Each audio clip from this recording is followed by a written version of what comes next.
Welcome back to another episode of Girls Know Nothing. Today on my sofa, I sit on my sofa, there's two separate chairs, but I have Grace with me, who is one of Britain's youngest barristers. And we're going to talk about what it's like to be a woman in law. Absolutely. Thank you for having me. No, it's my pleasure. For those people that don't know you, because they might have watched you on TED Talk, but for those that don't know you, if you want to give an introduction. Yeah, so I'm Grace. I became a barrister when I was 21.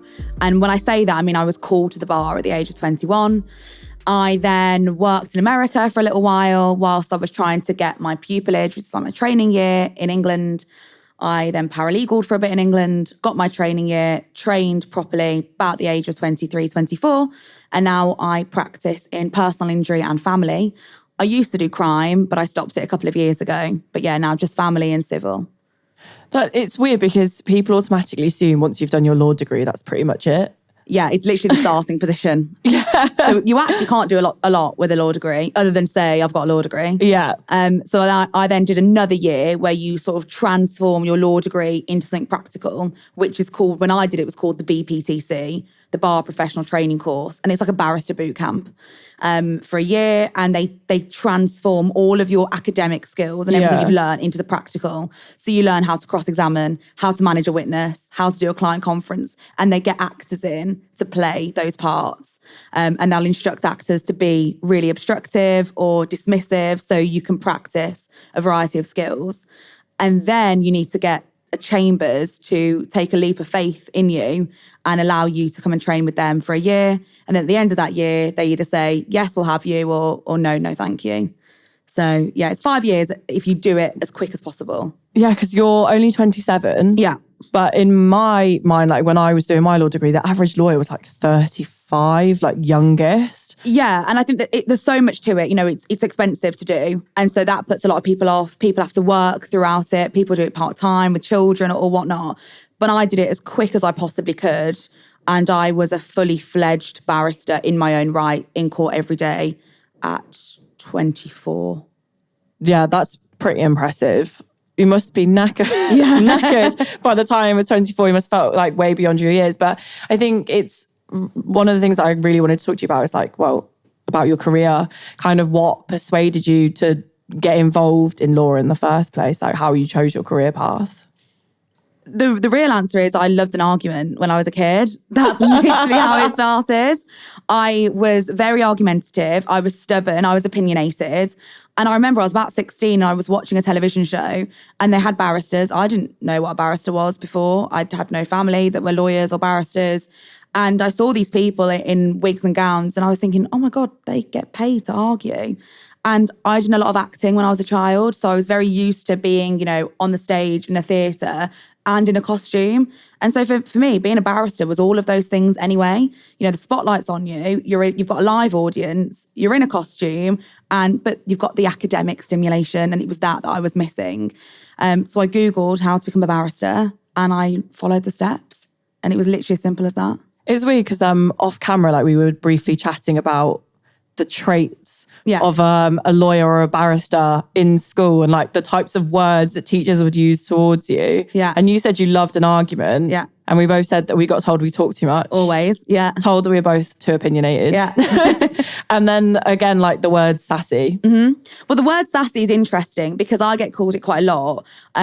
But it's because I'm a woman, you know, and it's that connotation that if I was a man, it would be probably forceful or, you know, confident. But because I'm a woman, it's, oh, she's a bit sassy, you know.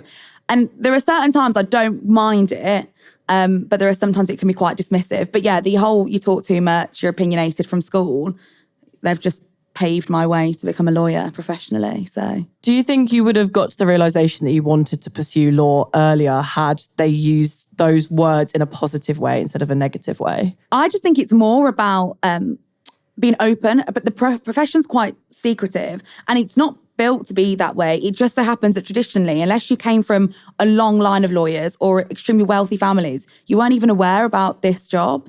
And I think we need to make it more accessible. And I think if we change that, you know, by doing things like this, because for me, I had a stereotype of what a barrister was, and it was a white man in his 50s, probably educated from Oxford, dad, granddad, great-granddad, all lawyers and judges, and so much money. And so for me, I just never even thought it was a viable option for me until I actually started looking into it and thought, hang on, there's no reason I can't do this.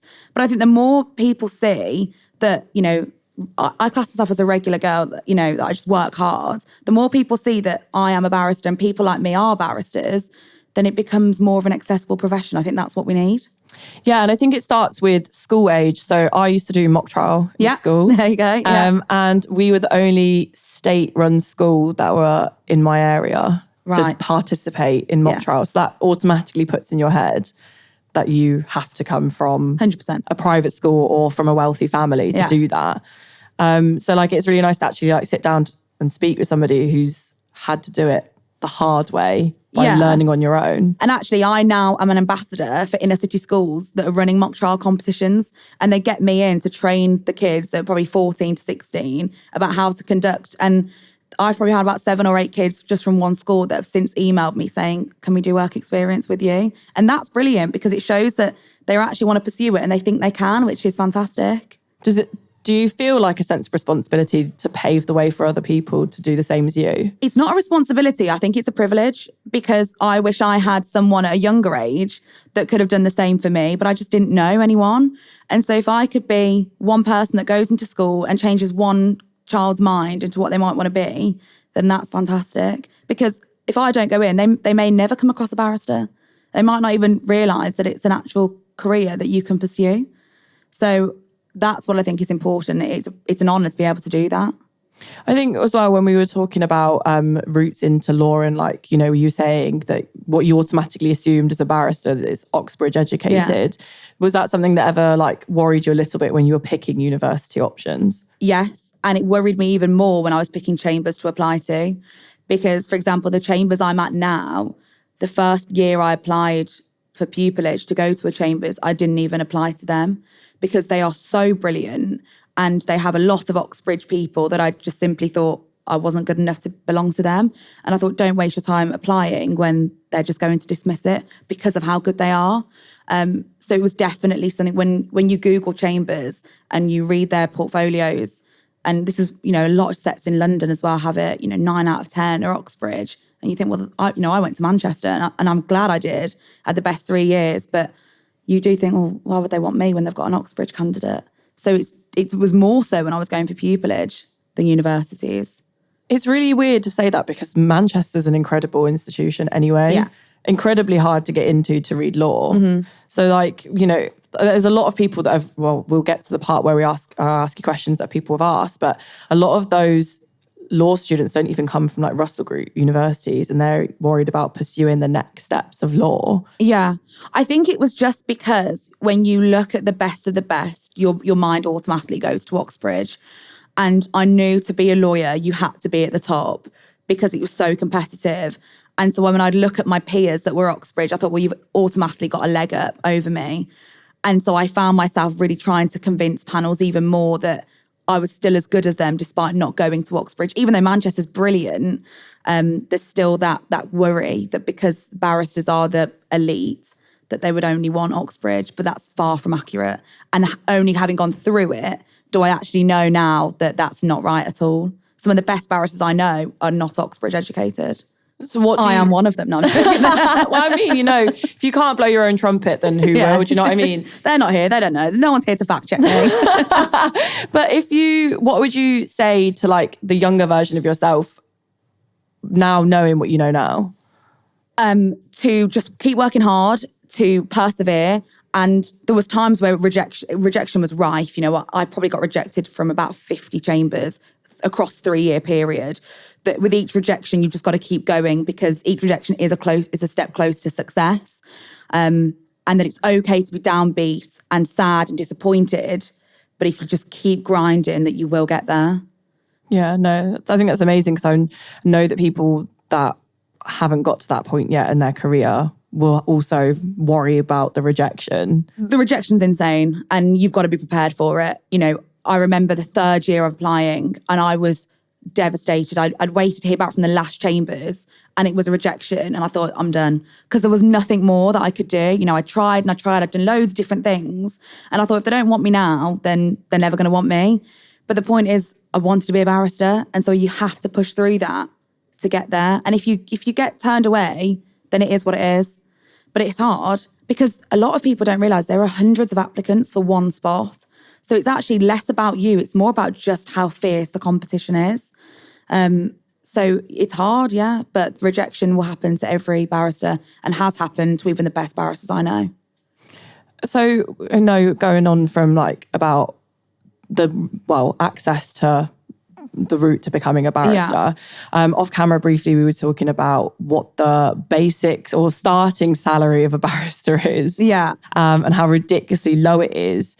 What do you think like more can be, like we could do more to encourage people from lower socioeconomic backgrounds into the industry? The problem is that people also don't know that there's financial support out there. So to be a barrister, you have to belong to an inn of court, and there are 4 inns of court, and it's basically an organisation that becomes your home and they look after you for the rest of your life. And they offer scholarships, but they're not widely known about or talked about. And they offer scholarships, they offer bursaries. And so there is that financial support. And a lot of them are means tested as well. So although, you know, my pupillage award for my training year was £16,000, a lot of people look at barristers and think you're raking it in. And I really wasn't. I was working a 70-hour week for £16,000 a year. But for people, you know, I had parents that could support me. But for people that don't, there are avenues where you can get scholarships and bursaries. And so it is an accessible profession if you know where to look. So that's the difference. Yeah, it's mental to think that your salary was 16,000. Yeah. When you imagine doing 70 hours a week in a supermarket, for example, you'd be earning more than that. Exactly. And that's why, you know, the strikes have just ended, but that's why the strikes are so important for the criminal barristers, of which I no longer am. But their average salary for the first 3 years is 12,000. And when you think of that, when you've got mortgage, rent, children, bills, that's why they were striking, because they needed more financial help from the government. So the stereotype or the assumption that barristers, all of them, are raking hundreds of £1,000s in a year is just not right. No, it's that like tiny, tiny minority at the top. Oh yeah, they're chilling. They're absolutely fine at the top. They're not the ones on strike. No. So. Or they're the ones that are coming out on strike to say we stand in support of our junior barristers. Because I'm a junior barrister. And so my criminal barrister friends, you know, they're hurting. Did you feel like you were supported by more senior barristers when you were kind of going through the process? What, of pupillage or the strikes? Well, so I don't know about the strikes because they didn't personally impact me because I don't do crime, but I did see a lot of senior barristers out on strike with them, you know, standing on the picket lines in front of the courts, talking to the media and taking part in the strike. So that was good to see, because although it didn't financially affect them, they still stand in solidarity because it's about the future of the barristers coming in as well. But when I was in pupillage, I was well supported. There are the occasional people that aren't that supportive or have a weird feeling about, I feel, young women coming through the bar, especially women that are normal and enjoy having a social life or might wear makeup or might have blonde hair, you know, and there are those people, but by and large, they are supportive, yes. It's kind of like referred to as like legally blonde all the time, isn't it? Yeah. You know, how she felt when she was walking through Harvard. Yeah, exactly that. And I think there's always... we can come on to, but there's a lot of men that don't believe that I'm a barrister because of the way I look. I find that, well, I mean, it's something that I experienced in my career, never, like, not as a barrister, but just as a person in general. You know, like I enjoyed reading Vogue on the tube, and people would automatically assume that I'm thick because I'm reading Vogue and not the Financial Times. No, I know. Or I wore a puffer coat last week. So apparently I couldn't be a barrister. My opponent said to me, I walked into a courtroom and I said, oh, Mr. So-and-so, are you involved in the case of, let's say, Jones? He looked at me and he said, are you my client? I said, no, I'm your opponent. And he went, oh, I'm ever so sorry, it was the coat. I said, it's a lovely long puffer coat. What are you talking about? It's cold outside. Yeah, you know that we're in the UK. So, you know, but it happens all the time. But then I think he was even more embarrassed than I was. But he genuinely thought I was a client because I was wearing a coat. his mind could not automatically go to the fact I was his opponent. It's also slightly embarrassing that he doesn't know who his client is. Well, but the thing is, a lot of us don't, because for certain cases, if you've been on the case for a long time and it's kept going back to court, fine, you obviously know who your client is. But especially when I do personal injury, if you're turning up on the day of the trial, you'll go an hour before and you will meet your client that hour before. So it does happen, but you just should never assume who that person is. I could have been anyone. But yeah, it does happen. I'd have loved to see his face if you told me you were the judge. Imagine, yeah, literally. But I've had it all the time. I've been asked if I was the work experience kid. I've been mistaken for a court usher, for a court reporter, the solicitor, the client. Never, ever is the first assumption that I am the barrister. Never. It's really disheartening to hear that, because I feel like there's a massive issue, not even just in the legal profession, but across the board with if you're an ethnic minority or if you're a young woman, that you can't be the top profession. Yeah. Like I know people that are doctors, but because of they're young women as well, they're automatically asked if they're the nurse. Yeah, and that's exactly what it is. Or if I'm walking into court with an older man and he happens to be my client, the court usher will say, oh, Mr. So-and-so, is that your client behind you? And switch our roles, and I'm like, this is uncomfortable. It's sad that I feel like you're probably used to dealing with it now. You're just like, it's another day in the office. Yeah. So how does that make you feel? I mean, there are lesser and greater extents to it. The man who saw my coats and mistook me for a client is at the lesser end. But there are some at the more extreme end that does bother me. And I think it's more comments. A man did say to me at a networking event that I couldn't possibly be a barrister. And he thought it was a wind-up, that I was pretending to be one of the barristers. When they are genuine shock and disbelief, that hurts. But when it's just a quick, spur-of-the-moment, assumption, that's less impactful. Yeah, because I feel like with him, it wasn't spiteful. No, not at all. He just spoke before he thought. Yeah, whereas some people have said, well, no barrister would dress like that. She can't be a barrister. Those comments have been made. That annoys me. But when you say a barrister doesn't dress like that, I don't understand. What you supposed to walk around in your wig and robe the whole time? To satisfy some people, I would imagine so, yeah.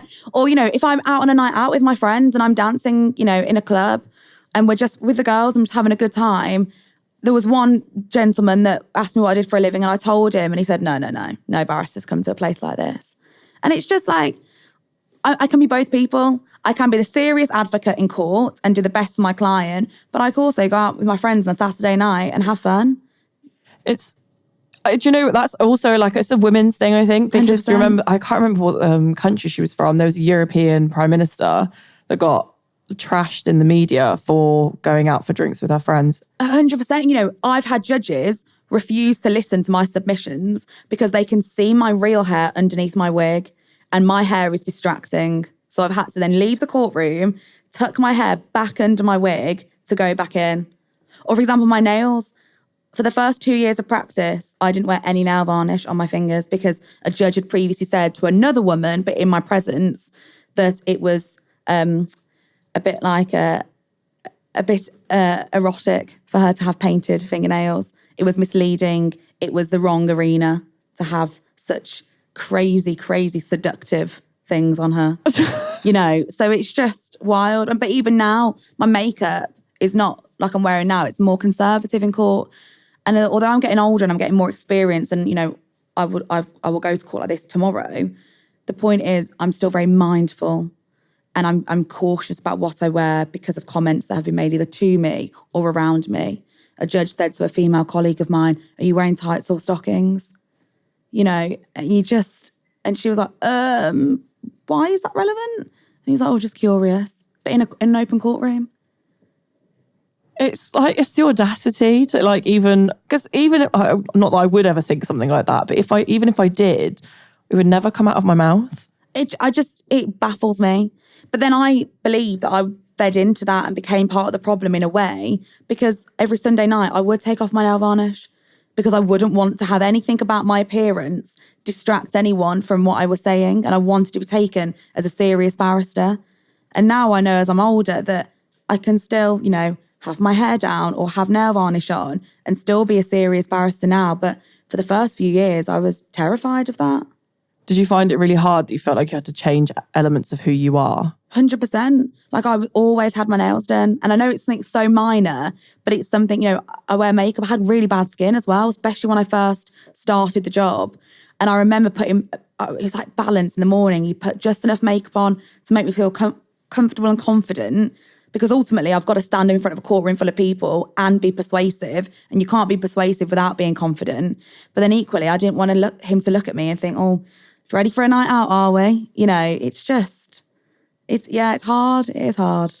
I can imagine, I can imagine, because I think there's a lot of women, it doesn't even matter what career you're in, that have felt exactly the same way, especially if you're standing in a boardroom and everyone's looking at you. Yeah. And you're like, oh, are you looking at me because I'm talking, or are you looking at me because I have my eyelashes done? 100%. And that's another thing. That's only happened in the last 6 months for me, to have them back, because I was petrified of being in court with them, because I didn't want me to think, oh God, she doesn't look like a barrister. Let's not take her seriously. It's like that notion of and I think it's something that we need to talk to kids about as well, because if you turn around to a room full of children and say, draw me a barrister. Yeah. How many of them are going to draw someone that looks like you? Yeah. Or how many of them are going to draw someone that looks like, I'm trying to think of a random barrister off the top of my head, but I can't, like the stereotypical white man. 100%. I don't know is the answer. And I hope that image changes as time goes on. And that's why I like doing things like this, because I want that image to change. But there are such deep-rooted beliefs in the system that although the bar's getting better, there is still an inherent problem, and it's still the old boys club. And that's why I did the TED Talk. It was called Fighting for a Place in the Old Boys Club, because that's how it felt. It felt like a constant battle to be accepted by my male peers. And then you look at the really extreme end, and you look at clients and barristers. I've had barristers that have commented on my breasts in front of other barristers, but I've had clients that have refused to have me because I'm a woman or because I'm young. And then that's concerning, because you're trying to instill trust and confidence in them, that you know what you're doing, but then they have no trust and confidence in you. So I did want to talk about your TED Talk. Like, how did that come about? That happened because a girl that I used to do performing arts with messaged me, and her girlfriend was one of the creators of TEDx, and they asked me if I wanted to do it, and I jumped at the opportunity. So then she said, please speak about your job, and we want a really interesting insight. And I thought, well, the best one for me to give is my own personal experience of being young and female and doing this job. And so it was about that. And then from that came a lot of conversations with different people that were actually interested to hear what the insight is like in 2019, 2020, whenever it may be. Because again, the stereotype for a lot of people are the barristers are white men in their 50s. So then when I'm doing things like that and talking about, my other young female barrister friends, or my friends who are Black doing this profession, or Asian, and it's creating a whole conversation about diversity at the bar. What was like the reaction you got initially after your TED Talk? Really positive. And actually, for the most part, it stayed positive. There are still men that have commented on social media to say that on certain photos of mine, no barrister should be wearing this. You shouldn't be wearing this and being a barrister. And I'm not saying what I'm wearing in court, what I'm wearing in my personal life. And there are men that have commented, oh, well, she's only got there because she slept with solicitors or judges. I've had that one as well. And a friend of mine has that a lot. She's got a brilliant practice as well. And she gets, oh, well, you're sleeping with your solicitor. That's why he's giving you that case. It like frustrates me to feel like women cannot be successful on their own without having somebody else give them a hand up. Yeah, I know. Yeah, and the thing is, this practice is ever changing. You have to fight every opportunity, because you've got to get the solicitors, you've got to get the cases. You want your clients to keep instructing you. So you're constantly marketing yourself. And it's hard enough as it is without people pushing you back down and saying, well, you've only got that case because you're sleeping with him. No, I'm not. I'm bloody good. That's why I've got that case. But why do I have to keep trying to prove myself to other people? Where if it was a man, like, oh, well done, lad. Do you ever find it hard to not take it personally? Yeah, it is hard, but I'm not unique. And for good or for bad, it does make it easier. It's wrong, but a lot of my female friends are in the same position, get accused of these things.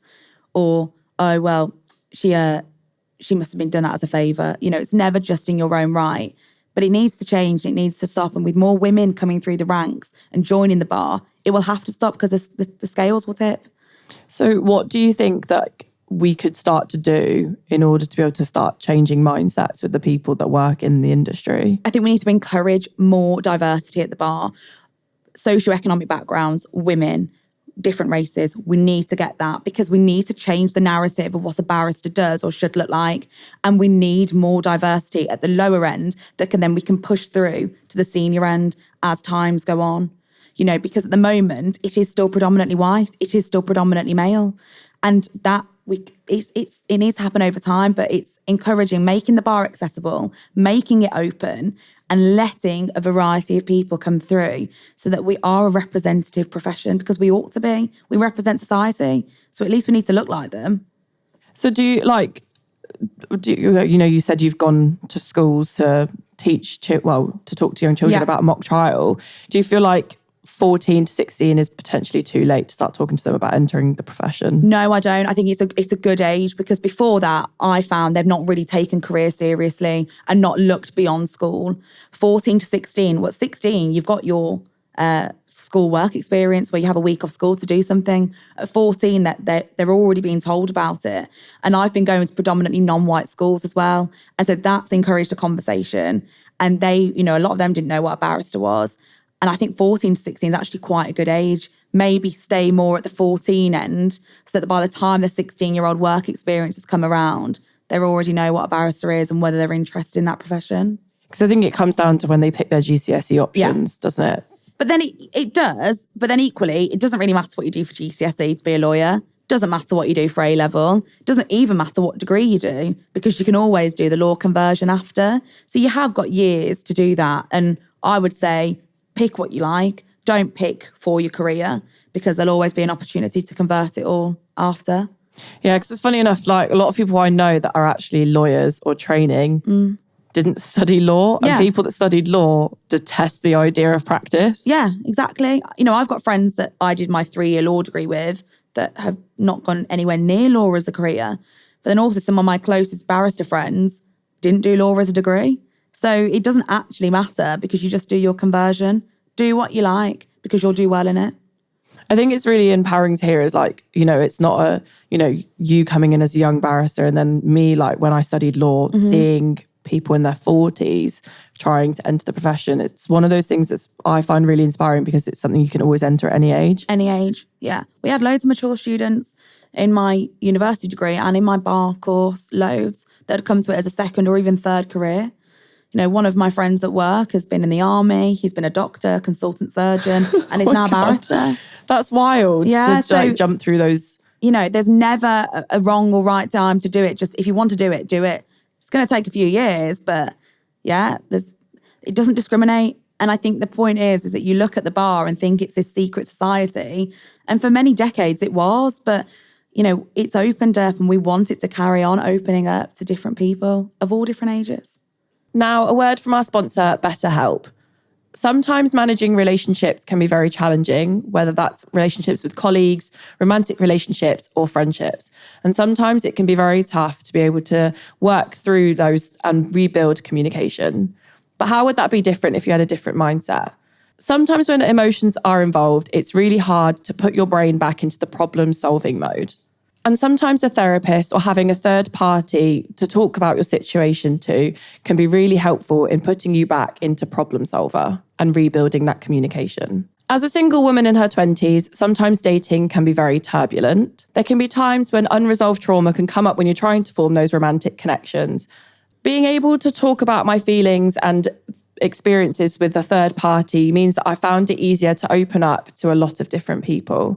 And it actually means I can form better communication with all of my relationships, including my friends as well. If you're considering trying out therapy, BetterHelp is a great solution. It is convenient, accessible, and affordable by being completely online. BetterHelp will match you with a therapist, and you're free to change therapists at any time. Visit betterhelp.com/GKN for 10% off your first month. That's BetterHelp, HELP.com/GKN.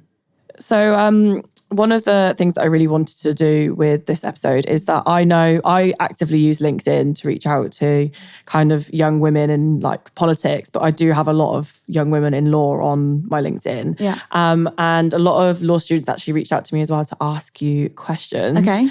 So I'm going to get my phone out and ask these questions. But I do want to give an honourable mention to the boy who thought he was ridiculously funny by asking if you would make him a latte. Because you don't sound funny, you sound stupid. Yeah, and sadly, that's not the first time I've heard that one. It's very original. So I think it was, you've pretty much answered how you became a barrister. But, what was the process for you being called to the bar like? I mean, the day itself is fantastic because you're there in your wig and gown, you're at your inn of choice, so mine is Lincoln's Inn, and you're around hundreds of other kids or adults in wigs and gowns, and you go through your whole ceremony. And for the first time, they pronounce you as a barrister. And that is fantastic. But also to get there, not only do you have to do your 1 year barrister training, you also have to do 12 qualifying sessions. And a qualifying session is a lecture, a talk, or a dinner with other judges and barristers. And until you've done those 12, you cannot be formally called to the bar. I find it when you said to have dinner with barristers, a very strange. It's bizarre. It's so weird. And, I live in Birmingham. So it was me schlepping down to London with my little suitcase. And you'd sit, you talk to strangers. And for the most part, you don't know what they're talking about because they're talking about something so academic. And you're sat there and you sip out your little thimble of port. And it's such a bizarre experience. But it's tradition. You've got to do it. It's like the old boys club that you were talking about, right? Yeah. It's like trying to enter, what's it called? I was going to say Eton, that's not right. The club at Oxford. How was it called? See, I don't even know. No idea. It was like the old boys club in Oxford, but I can't remember what it's called off the top of my head. But that's where all the prime ministers came from. Right, yeah. Oh, no, I think I've seen that in a drama, actually. I think I know what you mean. But yeah, and it is just bizarre because you're told where to sit. You're told you can't leave the table at certain times. You have to stand. You have to you normally say the Lord's Prayer. You say God bless the Queen. Well, I did. So God bless the Queen. It's honestly, it's wild. Yeah, it sounds like a completely different world. Yeah, but, it is. Is it, so, I mean, someone asked if this was something you always wanted to do. You said it is, but if you hadn't got called to the bar, what would you see yourself doing? Well, I was doing acting for 12 years before I ever tried this crazy job. So I probably would have stayed doing that because I loved it, but I just wanted some academic as well. So I was 16 when I decided to become a barrister and then just pushed my way through. But I probably would have tried to make it as an actress, I guess. Something public speaking where I can be centre of attention.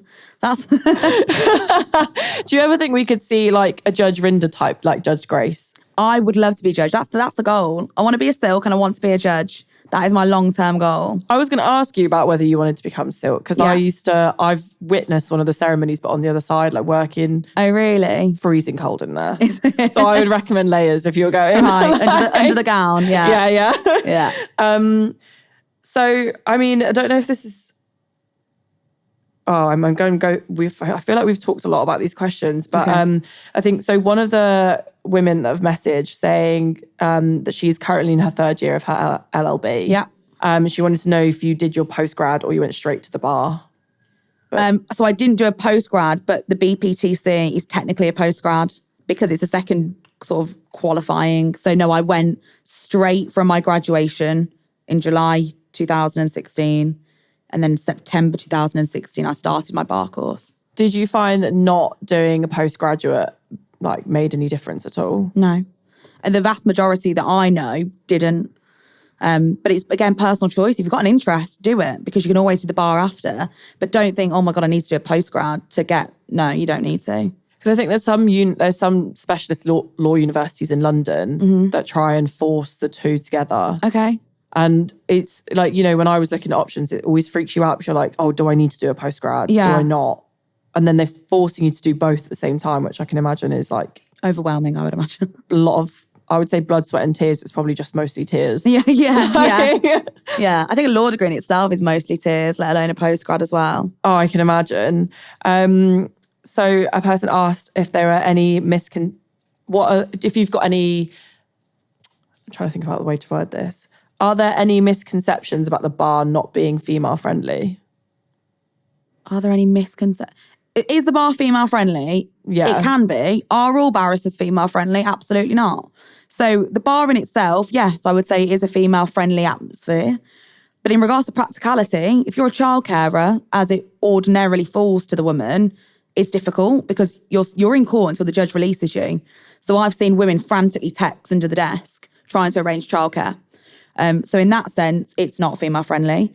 In the sense of a friend of mine was lactating during a court trial, asked for an adjournment from the judge so she could go to the car and express because she was in pain.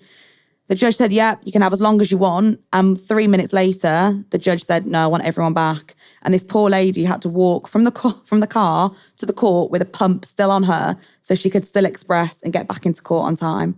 And this was a female judge as well. So there are certain aspects that are not female friendly at all.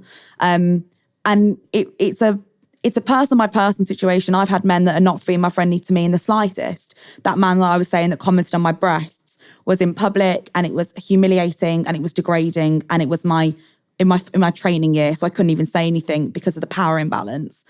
He's not female friendly at all. But my experience as a whole, it has been female friendly, yes. I was going to ask you, have you ever had anybody ask you about future family plans?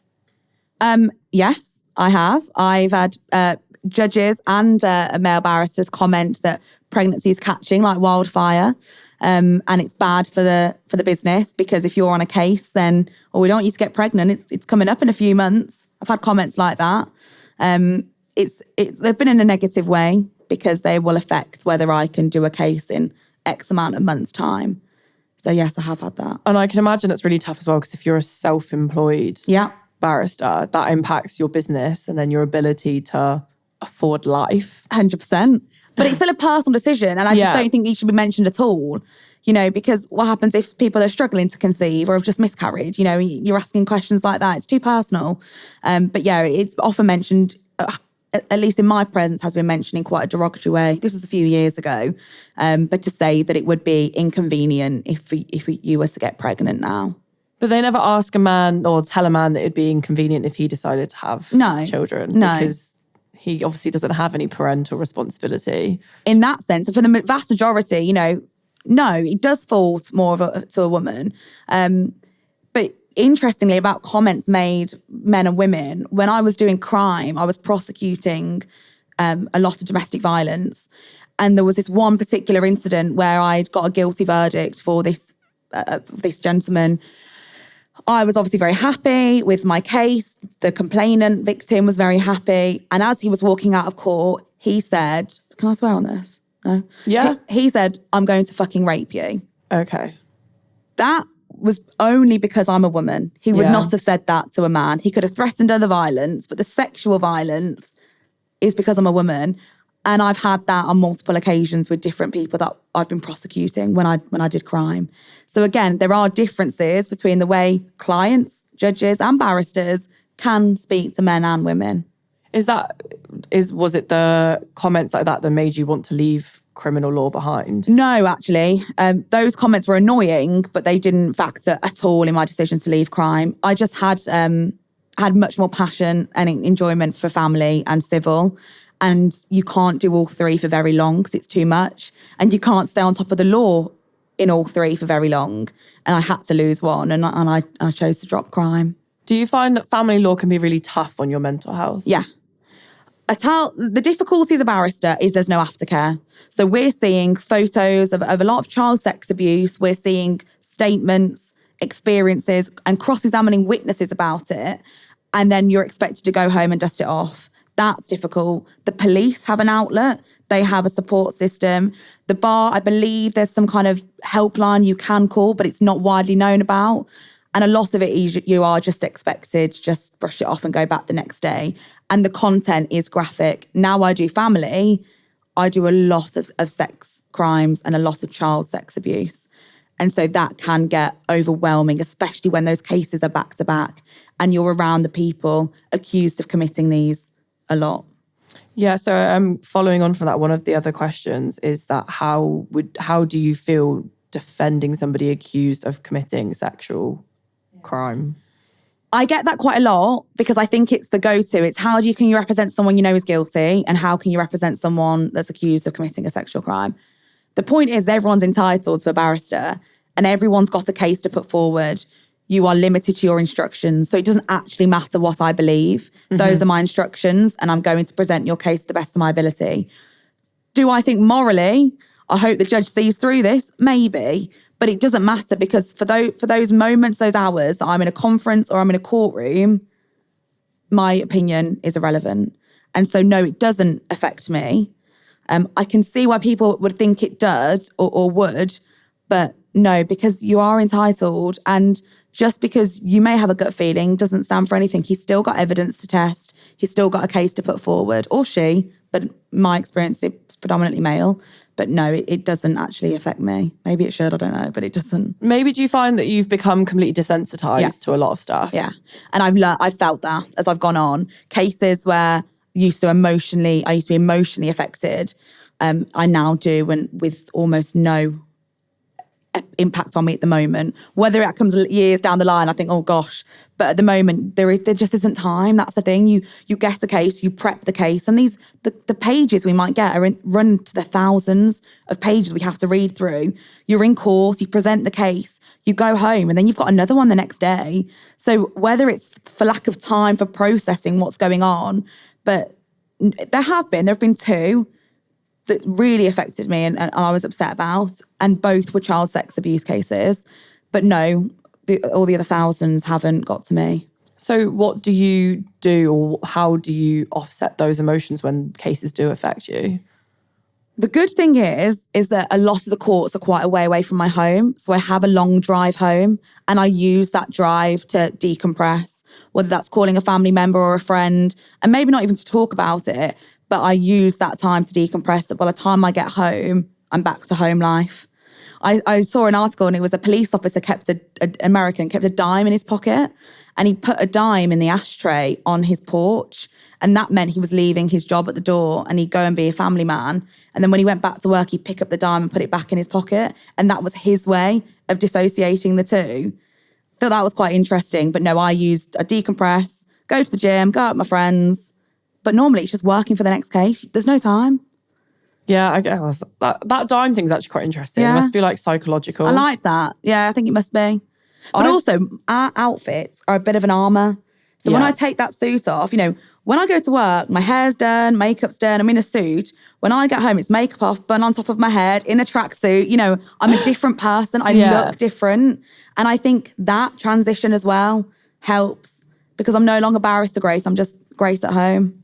I was going to ask you about outfits actually, because there was a segment on a female-based show on ITV where they were talking about women in politics and their outfits. Yeah. And, whether they should be more fashionable, less fashionable. Yeah. And it's like, how do you find the balance of Barrister Grace, fashionable, but also being strong in your armour, essentially? The answer to that is black. Everything is black because you can't go wrong. I look like I'm going to a funeral every single day. But yeah, even when Theresa May was in power, nobody had spoken more about a Prime Minister's outfits than when Theresa May. And it was all about her shoes, about her suits. And it was like, if that was a man, there wouldn't be this jargon around her. But yeah, black, very conservative, little kitten heels, black tights, I'm not really fashionable in court, I guess. Did you learn to dress like that as a result of people's comments, or was that just naturally how you ended up? I copied other barristers that I looked up to and bought suits where they bought suits. And I'd ask them, where'd you get your suit from? When I first started, I could only really afford suits from M&S.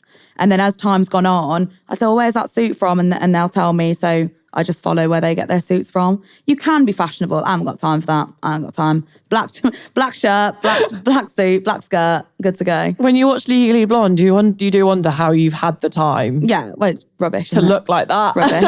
If you look like that, you're not good at your job. That's what I think. You're spending too much time on what you look like and less time on prepping your case. It's So another question that we had is, how easy is it for women to become silks versus men in your experience? But I guess you're not. I'm not there. From even before you apply, the applications that are sent from men are in the vast majority to women. And the reason for that is, and it goes back to school, there was a statistic that boys at school will put their hands up if they think they're 50% or more that they're right. Women won't put their hands up until they're 99% sure that they're right because they're fear of getting it wrong. And that's the same as silk. A man, statistically, will go for silk a couple of years before maybe he ought to. A woman will go for silk a few years past she should have because she's underconfident and the man thinks, I could do this. So that is a factor. But also we have to look at childcare. And when you take silk, it's a big responsibility. Your workload changes. And a lot of people don't want that balance. They don't want to have to sacrifice family life for silk. And they're happy with other practices. So I think that it definitely is a factor. Other external factors, I'm not sure because I'm not in the application process yet and won't be for a long time. But I know those two are key components for silk. How would you know when you're ready for silk? I was speaking to a friend of mine who's a silk the other day and I said, how did you know? He was like, I didn't. People just kept telling me I should be going for silk, so I just did it. I was like, right, well, no one said that to me yet, so I'll wait. Shall I just keep messaging you randomly? Be like, I think you're ready for silk now. Like, please, you can be one of my references. I'll say, look. This girl on Instagram just told me that I'm ready for silk, so here I am. So one of my friends is a training solicitor and she wants tips on how to tackle the gender bias that's entrenched into the industry. It's spreading the message about how accessible the bar can be. It's also supporting female colleagues in the workplace. It's making hours more flexible. Flexible working is a dream and should be supported by every single organisation out there. It should mean that if you want to go there to drop off and pick up your child, you can be there. If you want to work at home because your child's poorly, you should be able to do that. And it's making those supportive environments so that women can thrive as much as men. Because at the moment, the odds are stacked against us because we can't simply drop children off at a daycare that doesn't exist or a nanny or a childminder that won't have them past 6 o'clock. So we need to be practical and pragmatic in looking at the real life situations that women are faced with and being proactive. Don't be reactive, be proactive. So that's why I would say in regards to a practical sense, but in regards to sort of the theoretical inequality, it's keep having the conversation. I'm going to an organisation in London in a fortnight to talk to their senior directors about gender inequality, just so hopefully the message can come in at the top and then trickle down. So again, it's continuing having a conversation, but actually putting them into action. And so let's look at our policies and how can they support women in the workplace. I guess it's that whole thing about bystander effect, isn't it? Yeah. Like, as long as if you see something that kind of doesn't sit right with you, if one person speaks up about it and everyone else is thinking the same as you, they're more likely to say something if one person says something as well. Yeah, and that example I was saying about that man commenting on my breast in front of a room full of people, I was newly qualified. I've been in that. I hadn't been on my feet very long, and it was a room full of men. And if one man had stood up and said something and called it out, it would have made the world of difference to me and probably would have prevented that man from making a similar comment to another woman at a later point. But the fact is, sometimes there's an air of silence, and it's dangerous because it allows these behaviours to keep happening. So yeah, absolutely, the bystander effect, but it's also appreciating the power you may have. So for me at that point, I had no power. And actually, what's odd to think is when you go through your pupillage, at the end, you have to have a vote from everyone. And at my place, it had to be a unanimous vote. So I didn't want to annoy him because I wanted his vote. And so it's things like that. It's like clients. Clients have touched me inappropriately or made inappropriate comments to me at networking events. These are solicitor clients. And again, I sort of stand my ground or brush off the hand, but I don't want to embarrass them because I don't want them to think, oh God, she's a bit sensitive. I don't want to instruct her again. Or she's affected my pride. I don't want to instruct her again. And so then I just have to do it in such a delicate way, but that shouldn't be my issue. Thing is, don't touch me. But the point is, I then have to sort of tiptoe around it to make it known that I don't want that behaviour, but equally I'm not going to embarrass you because it's going to affect my career potentially long term. Yeah, it's one of those things. I think it's a taught behaviour or learnt behaviour from when women are very young. I remember a colleague turning around to me being like, oh, don't tell me you're one of those Me Too women. Yeah. And it's like, well, don't touch me. Yeah, yeah. Or don't make a comment that's going to make me feel uncomfortable and it won't be a problem. Yeah, literally. But it's like the common sense thing not being very common. No, it's not. But also we get, as well as women, if we stand up against something, we're sensitive. Yeah.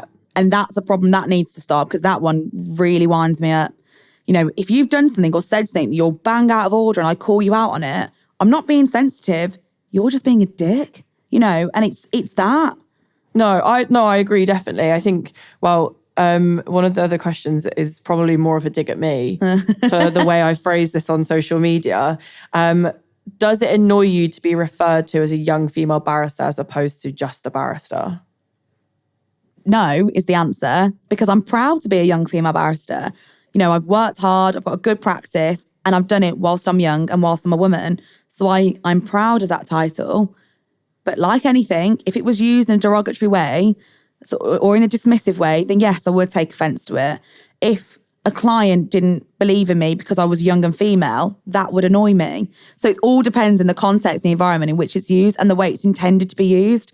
So no, you referring to me as a young female barrister doesn't annoy me. I meant it in a good way. Yeah. Like, you're good, you're fine. You know, like when I worked with young women's charities, you know, when we were talking about childcare, women provide double what a working week is in out of work care. Yeah. Not even necessarily to children, but to family members, like household things. So in my mind, if you know, you've had to work 10 times harder than some of your male peers to be where you are at the same place as them. So to me, I only mean it in like an empowering way, as opposed to being like, well, you're a young woman. Yeah, and that's how I take it, and that's why I own that title, because I enjoy having that title. I'm not going to have the young title for much longer, so I'm going to enjoy it while it lasts. You're only as young as you feel, but I guess if you're doing 70-hour weeks, then it's probably I'm not. at 80, I'm at 86 then. Do you ever worry that like you don't get to enjoy being you if you're working 80 hours a week? Do you know what? No, because you can have such a laugh with this job.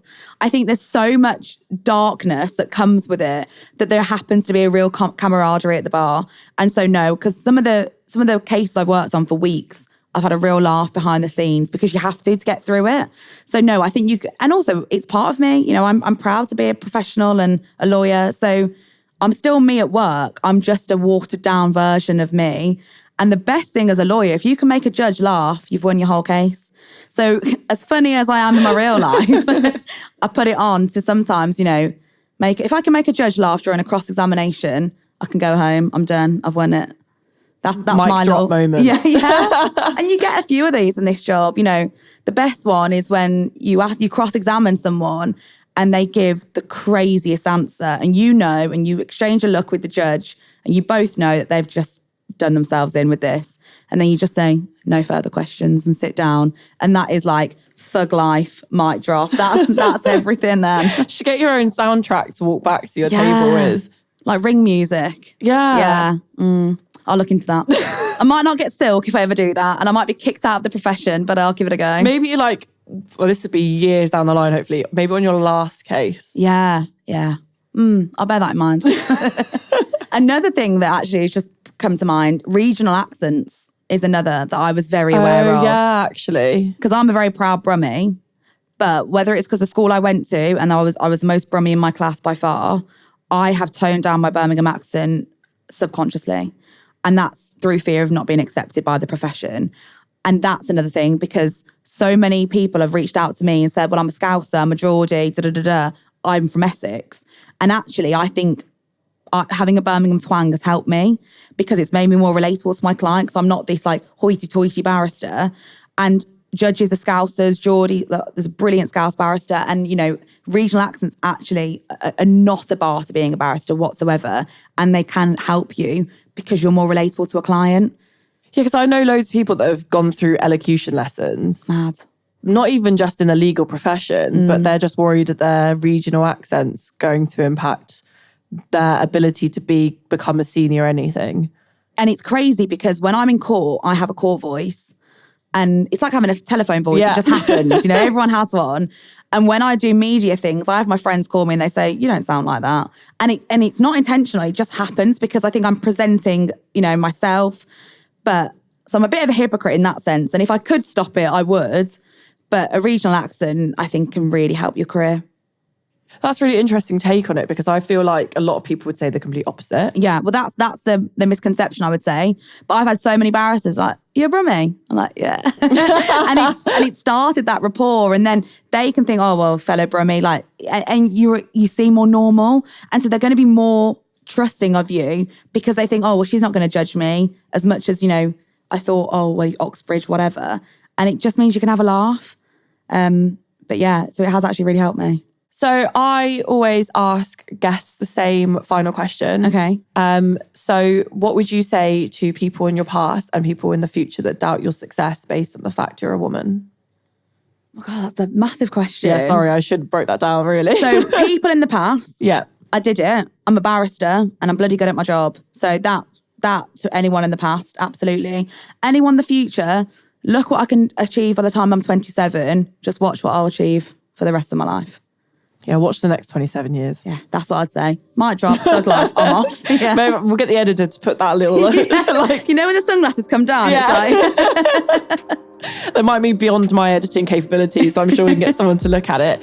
But honestly, thank you so much for being a guest. Do you know what? Even if people that are watching it don't learn anything, I feel like I've learned so much. Oh, thanks for having me. So I really appreciated this conversation and I'm really excited. I'm going to watch your TED Talk after you leave now. So hopefully we'll get to see some more from you. Yeah, absolutely. No, thank you for having me.